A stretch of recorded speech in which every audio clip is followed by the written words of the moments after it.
How was BornAMusician Radio born? Well, that's an interesting story.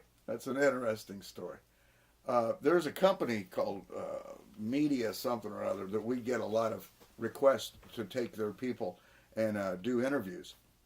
And a couple years ago, about a year ago, I guess, a little over about a year and a half ago, I got a request to interview John Seda, and he was promoting BornAMusician. He had just started it up, and so we had him on the Eggman and Hook show as an interview, and well, it was a great interview, and I'd always had this in the back of my mind that I thought it would be excellent idea to go to Tampa and do the show live from Rising Sun Music Studios, the home of BornAMusician. And so what we did was about a year later, I was still tossing this idea around in my head, and it was about time to call John and see what was on his plate, because I wanted him have him on for another interview.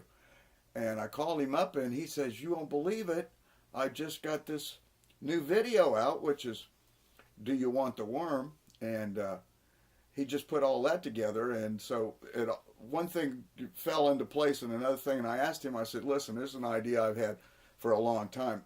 Let's do a radio show from the studio up in Tampa." And he went along with it, and that's how BornAMusician, the radio show, was born, and it's still cruising along.